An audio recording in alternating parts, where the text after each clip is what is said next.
Hey everyone! Welcome to The Young and the Restless. I'm Jane, and I'm so excited to have you here. If you love Young and the Restless, then you're in the right place.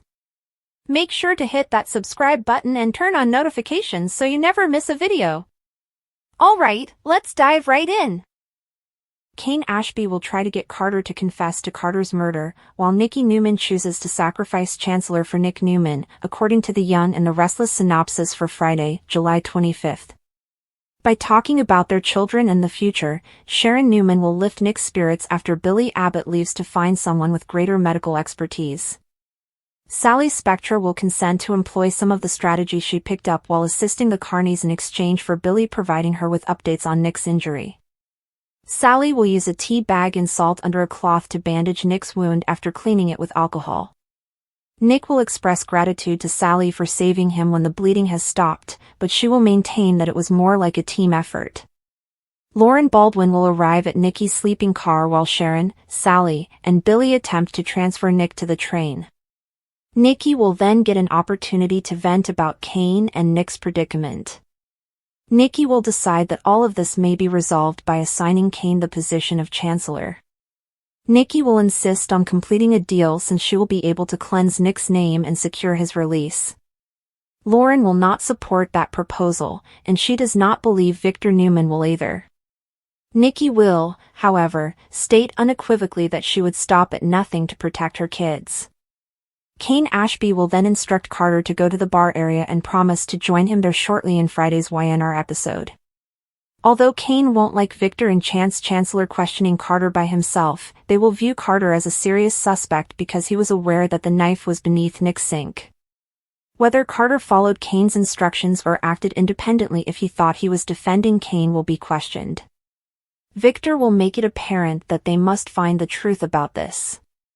He will confess that Victor and Chance were interrogating him when he returns to Carter and finds Amanda Sinclair in the bar area. Carter is going to maintain that Cane is too kind to have killed Damian Cane. Carter will also stand up for Cane in front of Lily Winters and insist that she give him another chance. Lily will declare that he disgusts her and walk off when Cane arrives a few moments later. Amanda will declare that she is prepared to relinquish Chancellor once Nikki corners her with Lauren at her side. Nikki will demand guarantees that Nick will escape punishment for his murder in return. In addition to the documents for the ownership transfer, Amanda will have a signed affidavit that provides Nick with an alibi. Lauren will push Nikki not to sign anything by acting as though she's falling into a trap because everything is ready to go. He'll confront Carter in private about the planted knife once he's back with Cane. Cane will also believe that there are further clues that point to Carter, such as the surveillance footage, the knowledge of the knife collection, and the fact that he had access to the private alcohol stash. Because of everything Cane has done for him and what he believes he owes his boss, Carter will become emotional.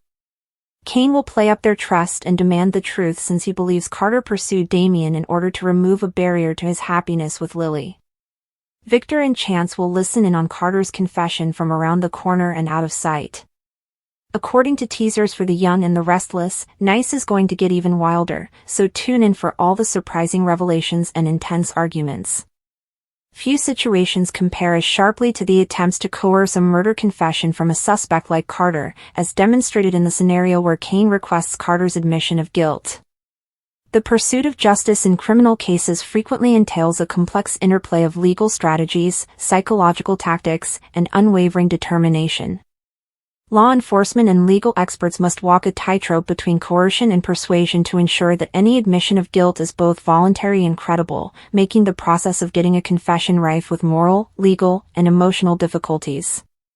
Since a murder conviction carries serious penalties and the lack of a confession could mean the difference between a successful prosecution and a guilty party getting away with it, the stakes are extremely high in Cane's pursuit of Carter's confession.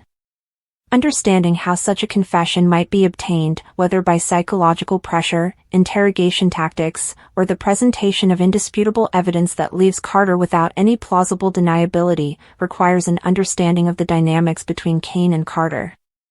Though this balance is frequently put to the test in high-profile or emotionally charged cases, the legal framework surrounding confessions is intended to safeguard the accused's rights while enabling law enforcement to seek the truth.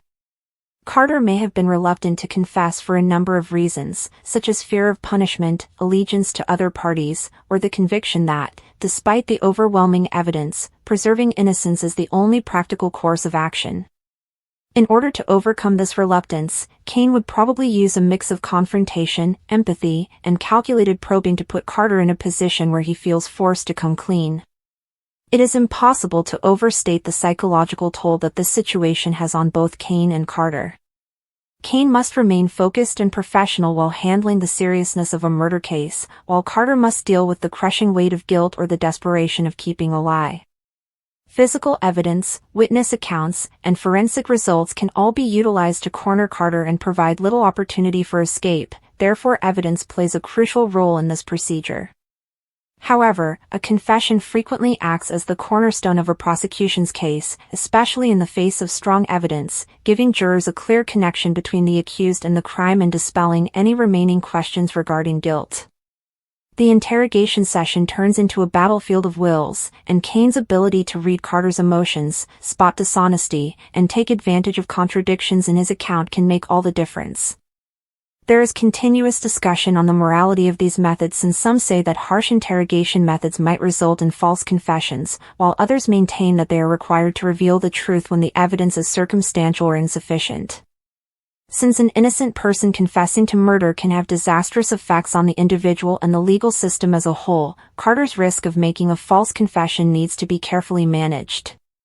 Legal precedents pertaining to confessions, such as seminal instances such as Miranda v. Arizona, provide explicit rules for how suspects must be handled during interrogation, guaranteeing that their rights are not infringed upon in order to obtain a confession. Since fair and legal methods are essential to the integrity of the court system, Cane's commitment to these rules is not only required by law but also by morality. Because the victim's family, the town, and the media all have a stake in the case's conclusion, the emotional resonance of a murder case adds even another level of complication. As a result, Cane is under more pressure to get a confession and put the matter to rest. Because high-profile cases frequently draw intense scrutiny and the court of public opinion can occasionally overshadow the legal process, the media's role in influencing public perception can have an impact on the investigation's dynamics. Given that a murder confession has societal and personal repercussions that go well beyond the courtroom, Carter's awareness of this scrutiny may have influenced his decision to confess or maintain his innocence. In many situations, the possibility of plea bargaining also looms large. Prosecutors may offer prosecutors reduced charges or recommended sentences in exchange for a confession, giving Carter a practical but ethically dubious substitute for a trial. If the evidence against Carter is strong and a trial will probably result in a heavier penalty, Cane's ability to capitalize on this prospect could be crucial in getting Carter to confess. Since a confession must be examined for its veracity and motivations, even though it may appear to be a success for the prosecution, the conflict between justice and truth is crucial in this situation. If Carter is able to get his confession, the long-term effects will affect not only his own destiny but also the community's confidence in the legal system and the perceived justice of the verdict. The necessity to make sure that the process is fair and that the appropriate person is held accountable must be weighed against the victim's family's desire for justice and closure. In order to successfully negotiate the perilous waters of a murder inquiry, Cane's role in this process is complex and calls for a combination of legal knowledge, psychological understanding, and ethical integrity. The situation is made more difficult by the possibility of appeals and post-conviction challenges, since any errors in procedure or abuses of Carter's rights could call into question the veracity of the confession and the conviction that follows. Cane and other members of the legal system are reminded of the importance of being vigilant and thorough at every stage of the process by the historical background of false confessions in well-known cases. It is impossible to overlook the human aspect of the situation because Cane and Carter are both unique people with their own goals, anxieties, and prejudices that may affect how the questioning turns out. With Carter defending his freedom and Cane standing in for the state's authority, the power dynamics at work produce a tense and frequently hostile atmosphere where every action and word matters. There is always a chance of manipulation, whether deliberate or unintentional, and Cane needs to be mindful of the accountability that accompanies having the ability to influence Carter's destiny. Ongoing discussions over justice, accountability, and striking a balance between public safety and individual rights are reflected in the wider societal ramifications of the methods employed to obtain and use confessions in the legal system. The goal of getting Carter to confess is ultimately to protect justice and make sure that the truth wins out despite complexity and opposition, not only to solve a crime. The task's moral and legal significance emphasizes the enormous burden carried by those who work to find the truth and bring those responsible to justice, all the while defending the rights and dignity of people concerned. Cane's quest for Carter's murder confession serves as a microcosm of the greater difficulties in the legal system, where the pursuit of truth is frequently convoluted, divisive, and rife with moral quandaries but is ultimately necessary for a just and equal society to function. Future procedures are shaped by the experiences learned from such events, which influence the development of legal norms, interrogation methods, and public expectations regarding the administration of justice. These values' lasting significance guarantees that, although being a potent instrument, the pursuit of confessions is constantly examined and improved upon in order to achieve justice without compromising morality or humanity. The core of Cane's quest and the larger goal of the legal system to uphold justice in even the most trying situations is defined by the fine balance between coercion and persuasion, rights and responsibilities, and truth and justice. In addition to being the account of a single case, Cane and Carter's story reflects the ongoing conflicts and goals that characterize the search for justice in every community dedicated to upholding the rule of law and safeguarding its members. Whether this pursuit results in a confession, a trial, or an unsolved mystery, the impact will extend well beyond the immediate participants, impacting judicial precedents, public trust, and the continuous discussion about how to effectively bring about justice in an imperfect world. Cane is constantly reminded by the weight of this obligation that every choice, strategy, and encounter has repercussions that go well beyond the confines of the interrogation chamber. In the unrelenting search for the truth, the humanity of all parties, the victim, the accused, the investigators, and the community, must be respected in order to guarantee that justice is not only served, but also done so fairly, compassionately, and with steadfast adherence to the fundamental values of the legal system. At its core, Cane's quest for Carter's murder confession is a tale of the never-ending battle to balance the demands of justice with the complexity of human nature, a conflict that has a significant and long-lasting impact on how society and the law have developed. Cane remains still in the alleyway behind the old warehouse, his heart hammering like war drums against his ribs and his breathing short. Tonight, the city seemed disturbingly quiet, as if it were also holding its breath, anticipating what would happen. He had been pursuing Carter for weeks, sifting through false information, listening in on rumors, buying off low-level criminals, and shaking down old acquaintances until the trail finally brought him to this dilapidated, abandoned area of Genoa City. And now he was close at last. Near the truth. Near justice. Not far from the man who had made his life a living hell. The guy who had twisted and killed without regret, who had left bodies in his wake. The thought of Carter's actions, the people he had harmed, and Lily, who still woke up screaming some nights with her memories ripped apart by the mayhem Carter had caused, made Cane's jaw tighten. Retaliation was no longer the only factor at play here.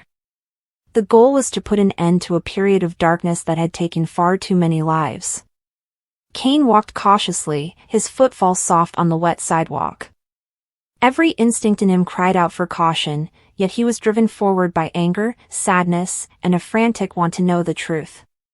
Carter was speaking softly on the phone, and he could hear him inside. The exchange was ambiguous and cryptic, but it was clearly tinged with conceit and the casual brutality that had always been his hallmark. With his fingers gripping the tiny digital recorder in his pocket, Cane slipped into the building after waiting until he heard the door creak shut. He needed an admission. Not only for the sake of closure. Not only to put an end to it. But to reveal Carter's true nature. Dust and the subtle smell of gasoline filled the air inside. Rusty monuments to effort that had been forgotten, old machinery lay motionless in time. With his back to the wall, Cane's gaze scanned the darkness until he saw him, Carter, sitting at a metal table, drinking nonchalantly from a chipped mug, his revolver visible next to him. With a steady but icy voice, Cane took a hesitant step forward. Carter looked up and said, "We need to talk." A moment of astonishment passed across his face before it turned into a slow, venomous, and unbothered smile. Cane didn't rise to the bait. "Cane Ashby," he drawled, "I was wondering when you'd crawl out of whatever hole you've been hiding in." Unspoken realities ultimately came to light as the words weighed heavily in the air. "You killed Damian." Carter laughed, but it was a cold, hollow laugh. "Do you think that I fired the shot?" Even though his tone was sarcastic, Cane could tell by the way his shoulders were slightly stiffened and how quickly his eyes darted to the recorder that was still in Cane's pocket. "I am aware that you planned it. You issued the order even though you may not have shot him yourself. And I have enough proof to guarantee that you never again see the outside of a jail cell." Carter's smile wavered. Cane moved closer, fearless now, anger burning through him like a wildfire. "You have nothing. Carter, do you believe this to be a game? Families were split up by you. You treated others like pawns. After killing Damian, you attempted to blame me. Do you think I'm simply going to leave?" Gradually, Carter got up, his fingers grazing the gun on the table but not quite grasping it. "I understand that you're upset," he answered coolly. "But let's not act like you're a hero in this tale. You've put in a good amount of filthy work." Cane took another step forward and spoke in a measured, quiet voice, saying, "Don't come in here acting righteous. I took the necessary actions to stay alive. For sport, you kill. There is a difference." A tense pulse sounded between them. Cane declared, "I want the truth. On file. Tell me what you want to say. Damian, why? Why did you treat him the way you did?" Carter's smug facade came off as his eyes sharpened. The way was blocked by Damian. He was too knowledgeable. I had to clean up the mess after he got embroiled in something that didn't interest him. Cane, that's what I do. I tidy up mess. Cane reached into his pocket and pressed the recorder, allowing the blinking red light to confirm everything. "And if you keep pushing, I'll clean up you too." With a triumphant tone, he said, "You just confessed." Carter lunged. That was all I needed. The rifle skidded across the floor as the table fell over. With years of instinct taking over and adrenaline propelling him forward, Cane ducked. They battled, their fists hitting bone and their growls resonating like battle cries throughout the deserted warehouse. Cane had anger on his side, but Carter was strong. Fury and intent. Still holding the recorder in his hand, he shoved Carter into the wall. "It's done," he growled. "You're done." Despite the blood dripping from his lip, Carter laughed. "Do you believe that a recording will deter me? I've made it through worse. I'm worse." Far away, sirens sounded, coming nearer. Just in case, Cane had warned them before they arrived. He was aware that Carter wouldn't be easily defeated. Carter also heard them, and his eyes briefly flashed with panic. He spat, "They won't believe you. In a week, I'll be gone." Cane leaned forward, his eyes blazing. "You'll see. Not now. You went too far. The incorrect man was buried by you." A few moments later, the cops rushed in, yelling commands and brandishing their firearms. "Damian's gone because of you, and now you're going to pay." Cane caught Carter by the collar and flung him to the ground as he attempted to flee. Cane called to the officers, he confessed. "It's all here." With his heart pounding and his breathing shallow, he threw them the recorder. Carter screamed curses, threats, and vows of retaliation as he was handcuffed and pulled away. But with the burden of the previous weeks, months, finally starting to fade, Cane stood erect. He saw sirens blaring like justice itself as Carter vanished into the flashing lights. Cane sat on the floor, exhausted, and stared at the blood on his knuckles when it was all over and the warehouse was quiet once more. It wasn't really over yet. Trials, inquiries, and possibly even danger would still be present in Carter's wake. But Cane had done the right thing for the first time in a long time. Not to exact revenge. For the truth. For Lily. For Damian. For himself. And there was the start of peace, he understood.